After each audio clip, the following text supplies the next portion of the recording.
శ్రీమాత్రే నమః. జయ గురు దత్తాత్రేయ నమః. ఈ వీడియోలో మనం కుంభరాశి వారికి మార్చి నెల మాస ఫలితాలు తెలుసుకుందాం. ఈ నెల ప్రారంభంలో కుంభరాశి వారికి జన్మంలో ఉన్నటువంటి శనితో పాటు రవిగ్రహ ప్రవేశం కూడా జరిగింది. ఈ రెండు గ్రహాలు కలిసి మనకి మార్చి 14వ తారీఖు వరకు ఉండడం జరుగుతూ ఉంటుంది. మరి ఈ కారణం వల్ల వ్యక్తిగతంగా చాలా కాలంగా దూరంగా ఉన్నటువంటి కుటుంబ సభ్యులు తిరిగి కలుసుకోవడం జరుగుతుంది. మీ కుటుంబ వ్యవహారాలు, మీ వ్యక్తిగత వ్యవహారాల్లో ఉన్నటువంటి సమస్యల్ని పరిష్కరించడం జరుగుతుంది. అటు ప్రభుత్వ సహకారం కానీ, మీ రక్త సంబంధీకుల యొక్క సహకారం కానీ ఈ సమయంలో మీకు చాలా అవసరం. అదే మీకు రావడం జరుగుతూ ఉంటుంది. కొన్ని సందర్భాల్లో ఇదే రాశిలో ఉన్నటువంటి వారికి వాళ్ళ ఆరోగ్యరీత్యా మూడవసారి శని యొక్క ఏలినాటి శనిలో థర్డ్ టైం జరుగుతూ ఉంటుంది. కొంతమందికి వాళ్ళకి ఈ నెలలో కొంతవరకు చాలా జాగ్రత్త తీసుకోవలసి ఉంటుంది. సడన్గా ఏదైనా మరికొంత ఆరోగ్యం మీద సడన్గా ప్రభావం చూపే అవకాశం ఉంది. కాబట్టి మూడవసారి ఏలినాటి శని జరుగుతున్న వాళ్ళు చాలా జాగ్రత్తగా వ్యవహరించడం మంచిది. ఇక మరి ధనస్థానంలో ఈ నెల ప్రారంభంలోనే 3 గ్రహాలు బుధ, శుక్ర, రాహు ధనస్థానంలో సంచరించడం జరుగుతుంది. అంటే కుటుంబ స్థానం, ధనస్థానం, వాక్స్థానం. ఏదైనా జాతకుడు కుటుంబ సభ్యుల సహకారంతో ధన సంపాదనకి, కుటుంబ సమస్యల పరిష్కారానికి, కుటుంబ అవసరాలకి తగిన ధనం సమకూర్చుకోవడానికి ఈ గ్రహస్థితి సహకరించడం జరుగుతుంది. అదృష్టవశాత్తు కూడా ఈ 3 గ్రహాలు మిత్రగ్రహాలే. ఒక 2 కానీ 3 కానీ మిత్రగ్రహాలు ఒక భావంలో కలిసినప్పుడు కంపల్సరీగా భావాన్ని చాలా ఇంప్రూవ్మెంట్ చేయడం జరుగుతుంది. పొరపాటున అందులో ఒక శత్రుగ్రహం ఉంటే మరి ఆ భావంలో ఆ కుటుంబ సభ్యులు కొట్టుకోవడం, దెబ్బలాడుకోవడం, ఒకరి జీవితంలో పైకి వెళ్ళిపోవడం ఇలా జరుగుతుంటుంది అన్నమాట. కుటుంబాన్ని విడిచిపెట్టడం జరుగుతుంటుంది. బట్ ఈ 3 గ్రహాలు కూడా ఉండడం, ముఖ్యంగా కుంభరాశికి యోగకారకుడైనటువంటి శుక్రుడు చతుర్థ భాగ్యాధిపతిగా ధనస్థానంలో ఉచ్చ స్థితిలో రావడం జరిగింది. ఇది జాతకంలో మరి ఈ సమయంలో ఒక విధంగా జాతకుడికి అదృష్టమే. మీ కుటుంబంలో ఉన్నటువంటి ఒక స్త్రీకి, వ్యక్తిగతంగా మీరు స్త్రీ అయి ఉంటే మీకు అనూహ్యంగా మీ యొక్క హోదా పెరుగుతుంది, మీ యొక్క ఆదాయం పెరుగుతుంది, సంఘంలో మీ యొక్క స్టేటస్ పెరుగుతూ ఉంది. ఉన్నత విద్యాయోగం, అఖండ ధనయోగం కూడా ఈ శుక్రుడు ఉచ్చస్థానంలో రావడం వల్ల అది మీ కుటుంబానికి రావడం జరుగుతూ ఉంటుంది. అలాగే మీ యొక్క వాక్చాతుర్యం వల్ల, మీ యొక్క పూర్వపుణ్యం వల్ల ఇది మీకు లభించే అవకాశం ఉన్నది. ఇంకా బుధుడు భాగ్యాధిపతిగా ధనస్థాన సంచారం, దానికి పూర్వపుణ్యం కూడా కలిసి వస్తుంది. ఒకరికి ధనయోగం పట్టాలంటే అదృష్టం కూడా ఉండాలి. ఈ 2 కలిసినప్పుడే జాతకుడు మరి అనూహ్యంగా ధనవంతుడు అవడము, కుటుంబ సౌకర్యం లభిస్తూ ఉంటుంది.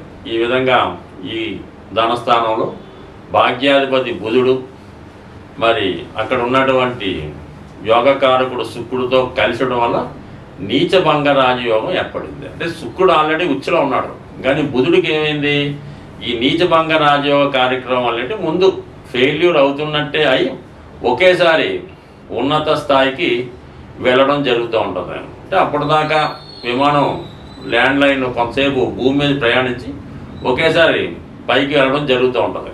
అలాగే ఈ నీచభంగ రాజయోగం అంటే కొద్ది దూరం పాటు నెమ్మదిగా భూమి మీద ప్రయాణించి ఒకేసారి అందనంత ఎత్తుకు తీసుకెళ్లే విధంగా ఈ బుధుడు మీకు అటు వ్యాపార రంగంలో ఉన్న వాళ్ళకి, విద్యా రంగంలో ఉన్న వాళ్ళకి, సినిమా, మీడియా, టీవీ, సాఫ్ట్వేర్ రంగంలో ఉన్న వాళ్ళకి చాలా పైకి తీసుకెళ్లే అవకాశం ఉంది. అంటే బుధుడు మల్టిపుల్ ప్లానెట్, దిశోభావ గ్రహం. అటు చంద్రుడికి, అలాగే గురువుకి, అలాగే బుధుడికి ఉన్నటువంటి యాక్టివేషన్ అంతా కూడా ఈ సమయంలో రావడం జరుగుతూ ఉంటుంది. అంటే ఈ చంద్రుడు, బుధుడు, గురువు కూడా ఒక కమ్యూనిటీకి చెందినవారు కాబట్టి వీళ్ళు మూడు కలిసినప్పుడు ఏ విధంగా ప్రభావం ఏర్పడినా, అంటే గురువు యొక్క రాశిలో బుధుడు ఉండడం కేవలం ఈ గ్రహస్థితి మీకు ఈ జాతకుడి యొక్క అఖండ ఐశ్వర్య యోగానికి కారణమవుతుంది. సో ఏదైనా కుటుంబంలో శుభకార్యం జరుగుతుంది, కుటుంబ ప్రతిష్ట పెరుగుతుంది, ధనయోగం కలుగుతుంది. ఇక ముఖ్యంగా గురువు చతుర్థ భావంలో ఉండి ధన చతుర్థాధిపతుల మధ్య పరివర్తన. ఎంతో కాలంగా మీరు సొంత గృహం, సొంత ఇంటి కళ ఈ సమయంలో 100% నెరవేరే అవకాశం ఉంది. అంటే ఏప్రిల్ 13వ తారీఖు లోపల ఈ కుంభరాశి వారికి సొంత గృహం కానీ సొంత వాహనం కానీ ఏర్పడే అవకాశం ఉంది. లేదంటే మీరు ఏదన్నా ఒక ఖరీదైనటువంటి వాహనంలో ప్రయాణించడం, ఒక ఖరీదైనటువంటి గృహంలో నివసించడం జరిగే అవకాశం ఉంది. అలాగే ఏదో ఒక శుభకార్యం జరుగుతుంది మీ కుటుంబంలో. ఆ శుభకార్యం నిమిత్తం మీ యొక్క ఈ గృహంలో చాలా వైభవంగా చిన్న చిన్న వేడుకలు, ఫంక్షన్స్ జరిగే అవకాశం ఉంది. ఇవన్నీ కూడా మీకు ఈ పరివర్తన వల్ల, అంటే శుక్ర గురుల మధ్య పరివర్తన చాలా శుభ ఫలితాలు రావడం జరుగుతూ ఉంది. కాబట్టి ఏదైనా మీకు ఈ సమయంలో అటు ధనబలం ఏర్పడుతుంది. ఇంకా మీకు జన్మశని కూడా ఈ నెలాఖరు 29తో వెళ్ళిపోవడం జరుగుతుంది. అదే సమయంలో ఒక 2 రోజుల పాటు షష్టగ్రహ కూటమి మీ కుటుంబ స్థానంలో ఏర్పడడం వల్ల బంధువులంతా కూడా మీ కుటుంబంలోనే స్టే చేసి మీరిచ్చే ఆతిథ్యాన్ని స్వీకరించడం జరుగుతుంది. స్వస్తి. ఇప్పుడు ఈ మార్చి నెల రాశి ఫలితాల్లో ముఖ్యంగా ఏంటంటే శుక్రగ్రహం ఉచ్చ స్థితిలో రావడం వల్ల కామన్గా ఈ యొక్క లోకంలో, అంటే ఈ ప్రపంచంలో లేదంటే మన సిటీలో మనీ రొటేషన్ అన్నది బాగా పెరగడం జరుగుతూ ఉంటుంది అన్నమాట. ఉచ్చులో ఉండడం అంటే ఖరీదైనటువంటి సౌకర్యాల కోసం అందరూ తాపత్రయపడడం వల్ల మనీ రొటేషన్ పెరుగుతూ ఉంటుంది. ఇదే సమయంలో విలాసమైనటువంటి వస్తువులు, ఖరీదైనటువంటి వాహనాలకి డిమాండ్ కూడా పెరగడం జరుగుతూ ఉంటుంది. ఈ అందరూ కూడా ఏదో ఒకటి కొనుక్కోవాలి, సంపాదించుకోవాలన్నటువంటి విషయంలో ఉంటారు. దాని కొరకు ఏంటంటే ఈ శుక్రుడి యొక్క అనుగ్రహం మనం పొందాలి, శుక్రుడు అనుకూలంగా ఉండాలంటే శుక్రుడి యొక్క అధిదేవత అయినటువంటి లక్ష్మీ అమ్మవారిని మనం ప్రసన్నం చేసుకోవాల్సి ఉంటుంది.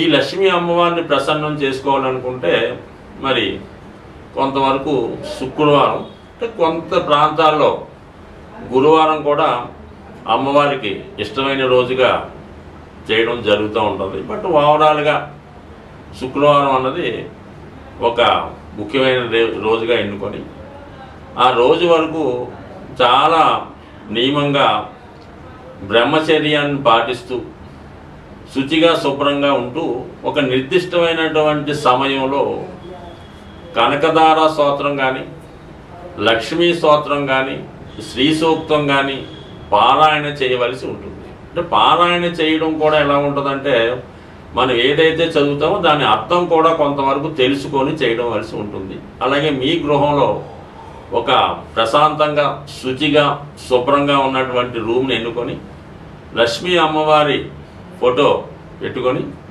ఎరుపు రంగు పూలతో అమ్మవారిని అలంకరించి ఒక వెండి గ్లాసులో పాలు నైవేద్యంగా పెట్టి ఆ పాల్లో ఏదో ఒక పటిక బెల్లం ఏదో వేసి, తేనె కానీ వేసి, లేదంటే అమ్మవారికి తేనె కూడా సమర్పించి ఆ ప్రసాదాన్ని మీరు మీ కుటుంబ సభ్యులు మాత్రమే తీసుకోవాల్సి ఉంటుంది.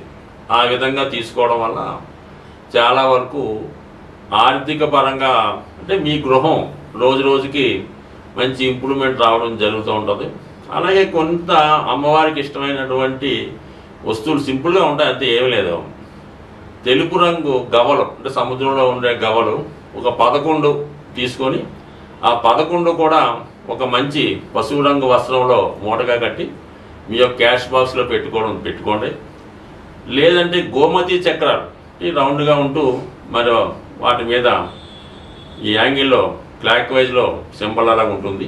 అవన్నీ సరే ఒక 11 తీసుకొని మీ యొక్క వ్యాపార సంస్థలో పెట్టుకోవాల్సి ఉంటుంది.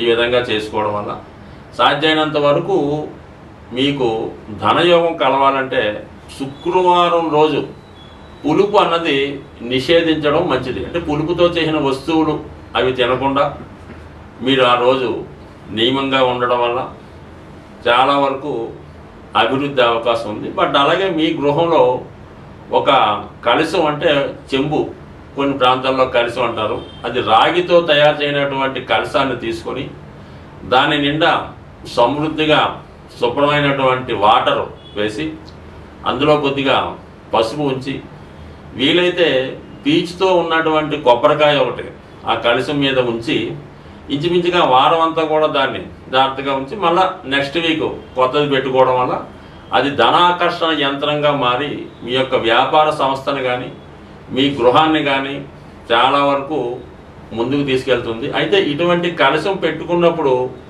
అపవిత్రమైనటువంటి కార్యక్రమాలు ఏవి కూడా జరగకూడదు. అంటే సిగరెట్ కాల్చడం, ఇంకో మందు తాగడం, లేదంటే ఇంకొక శృంగారం చేయడం, ఇవన్నీ కూడా అంటే ఏదైతే అమ్మవారికి ఇష్టమైతే ఉండదో అవన్నీ నిషేధిస్తూ నిరంతరం ఏదో ఒక సుగంధం, అంటే అగరబత్తి అవ్వచ్చు, పచ్చకర్పూరం చల్లవచ్చు, ఏదంటే ఆ వాసన అంటే మంచి ఫ్రాగ్రెన్స్ ఆ ఉన్న ప్రదేశం అంతా ఉండడం వల్ల కంపల్సరిగా మీకు ఆ పాజిటివ్ వైబ్రేషన్స్తో చాలా మంచి, అంటే మీరు ఆ యొక్క యంత్రాన్ని, ఆ యొక్క కలశాన్ని ఎంత పవిత్రంగా చూసుకుంటే అంత సక్సెస్ మీకు రావడం జరుగుతూ ఉంటుంది. ఎక్కువగా మాత్రం ఎప్పుడూ కూడా ఏదో ఒక అగరబత్తి కానీ సువాసన వెదజల్లి అనేక రకాల పెర్ఫ్యూమ్స్ అవి వస్తున్నాయి కదా, అవి ఎక్కువ వాడటం వల్ల మంచి జరుగుతుంటుంది. అంటే చాలా వరకు అంటే వ్యక్తిగతంగా మీరు కూడా పరిశుభ్రంగా, అంటే కామన్గా రోజుకి 2 సార్లు స్నానం చేస్తూ ఎక్కువగా స్ప్రేలు సెంట్లు వాడటం వల్ల అంటే ఒక ఐడెంటిటీ, ఒక శుచి శుభ్రత మీలో కూడా ఉండడం వల్ల కామన్గా అక్కడ అమ్మవారి స్థిర నివాసం ఏర్పడి ఉండడం జరుగుతుంది. స్వస్తి.